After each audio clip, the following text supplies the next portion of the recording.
Welcome to 10-Minute Sales Tips with Sherri Nuccio and Riverway Business Services. We are now into week number 3. If you have not had the chance to listen to week number 1 or week number 2, I highly suggest going back and listening to both of those after this presentation because today's presentation is really built on both of those skills that we discussed. Let me ask you a few questions before we get started. Have you ever had a bad day? A day when you wake up and you wish you just never got out of bed? Maybe you had 10 rejections that day. Maybe you lost a sale you really were working hard towards and you didn't get. Maybe you're just in a foul mood. Whatever the reason being, you probably think you're in a slump right now. But I have something to tell you. You have the power to change a slump. You have the power to get yourself out of the slump.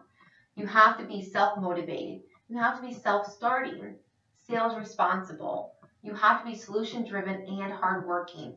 If any of those attributes are missing out of your day-to-day functions, you're not going to get out of the slump. So think back. How can you be self-motivated? How can you be self-starter? How can you be sales responsible? How can you be a solution driver? And how can you always work 110% every day? This is what you need to do in order to be successful in sales and overcome that slump that everyone in our sales profession is going to hit sometime or another. You have a responsibility to yourself to achieve, to succeed. You are doing this for a reason, and it's your job to make sure you do this good.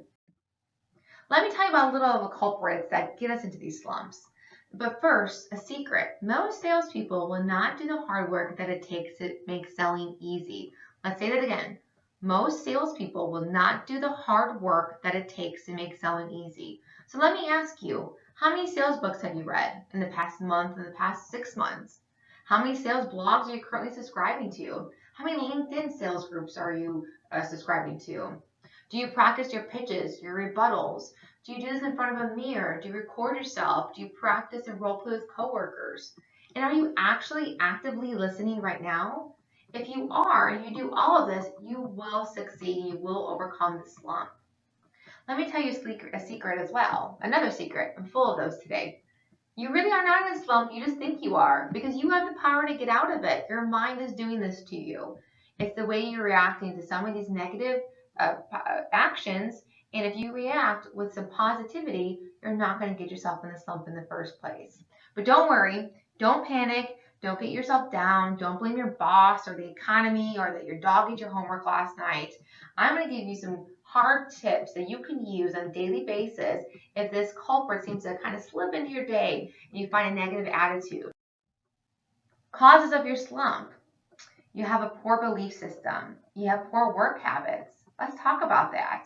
Do you, after every call, kind of get up and go to the bathroom and go get a piece of chocolate?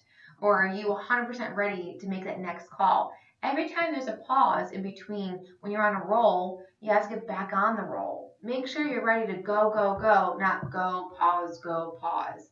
And work habits. Do you come to work early? Do you stay work late? Do you ensure that you're thoroughly following the procedures? If you miss the procedures, you're going to miss a qualifying question. You're going to miss a rapport building question. What about misperceptions that lead to sour grapes? Oh, this caller seems to be upset with me. They're not going to want to buy this product. Oh, this caller seems like they don't know what the heck's going on. They're not going to listen to what my pitch is. Outside pressure. Do you have family that's really pressuring you right now? Do you have bills that need to be paid? Are you feeling ill today? Get those outside pressures, push them away. How about events that go against you? We all have sometimes events in our life. We have some downfalls. I fell going into work today. I have a bloody knee. Or that I have a cold. I'm trying to sniffle with these darn allergies. I'm dealing with lovely Houston weather. Whatever it is, we all have some kind of events we have to overcome. What about when a customer cancels a big order? Oh, it's the worst. You really feel you have this. You're really banking on this feeling, and all of a sudden the customer goes blah. Kind of just pukes all over your desk. At least that's what it feels like, doesn't it? You need to get up from that, move on, and get another customer that's going to put in an order and it's going to succeed. And what about just you getting depressed because of all of this? God, goodness, getting depressed doesn't go anywhere. It doesn't do anything. You whine to your boss. You whine to your coworkers. You whine to your family. You whine to your friends. And guess what? You are that Debbie Downer that no one wants to be around. But don't say that too loud because you don't want anyone around you to hear you because you don't want to be that Debbie Downer. So this is how you're going to fix it. Listen good, listen hard right now. You're going to study sales basics. You're going to just Google sales basics. Look at what comes up. Look at the top 10 sales books in today's world on Amazon.com. Great tips for you there. Go to sales blogs. Sales is a daily effort you have to put in. It's not just a one-time thing. You learn a new pitch, you're going to use it forever. Every customer is different, which is why you need a new pitch for every single customer. You also need to list 5 things you're going to start doing now to work smarter and work harder. What's one thing you're going to start doing? Hey, I'm going to come into work 10 minutes early and look at that sales blog that Sherri just recommended. Or hey, I'm going to stay 5 minutes late and Google top 10 sales books on Amazon.com that Sherri just recommended. That's one thing right there you can do to work smarter and harder. You're going to change your presentation, change your pitch, change your qualifying questions, change your rebuttals. If you're doing something that's not working, stop doing it. Seriously, stop doing it. Every customer has a different personality. Every customer has a different need. It's your job to fit that personality and find that need. You're going to talk to your supervisor for tips and ask them to evaluate a few calls. Your supervisor is a supervisor for a reason. It's their job and their mentality. They want to help you. So use them. Use their knowledge. Go get a mentor. I know some people don't like to do this because it takes extra effort. But believe me, people that are mentors want to be mentors. And they're not going to just be able to review your calls as your supervisor is. They're going to be able to evaluate your entire life and give you tips on how to make you better for you. You're going to go to work before everyone does. You're going to stay later than everyone does. And you're going to study your sales basics. I'm telling you, putting that extra effort in on a daily basis and a consistent basis is going to make you better. And you're going to hang around some positive people, successful people. Believe me, fun people hang around fun people. Debbie Downers hang around Debbie Downers. And let me tell you, which group do you want to be in? The fun or the Debbie Downers? I sure as heck want to be around the fun people. So I make sure the people that I hang out with are successful, are positive, help me. Because if they're not, they're going to bring me down. So stop, think about the people in your life that you see on a daily basis. Talk to them on a daily basis. What group do they fit into? And what group do you want to fit into? The next tip, stay away from those Debbie Downers. Oh, they're dreadful. We all know them. We hear them, hear their footsteps. We hear that voice. It just crinkles in our head because they're whining. Blah, blah, blah. It reminds you of those Charlie Brown characters, honestly.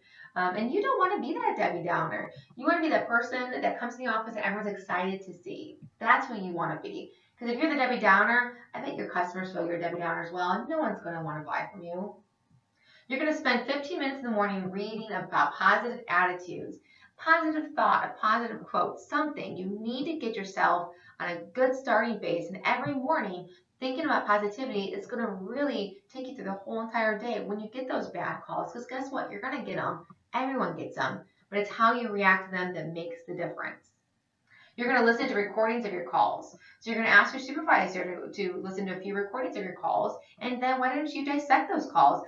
Oh, I could have rebutted here. Oops. They said they live in a single family home, but I pitched an apartment product. There's things you're going to learn about the tone of your voice, the tempo of your voice. I tend to talk a bit fast and I need to learn to slow down, but listening to my presentations, to my phone calls really helps with this. You're going to find you might say one too many times, or you might do some other kind of nervous tics when you're on the phone. The only way you're going to find these out is by listening to your calls. You are also going to avoid negative talk and people like the plague. I cannot emphasize this enough. Sales is positivity. Sales is determination. Sales is persistence. Negative people do not have this. Negative people are in their little bubble of negativity, and they want every person, they want to stuff them in there. Reminds me about Charlie and the Chocolate Factory and the one girl that ate the blueberry, turned into the blimp, rolling down the hill, and everything that she's rolling down was sticking to her. And that's what this is. That's what negative people are. So stay away from them. I hope identifying the culprit, identifying how you get into a slump, and utilizing those tips on how to get out of it really does become useful for you. Next week, we're going to dive directly into my favorite book, Spin Selling by Neil Rickham. If you've not had a chance to purchase this book, I highly recommend it. Or, hey, just listen to my presentations every other week, because we're going to really dissect this book, and I'm going to teach you the practical tips on how to make each conversation you have next be a sale. Until next time, have a great day.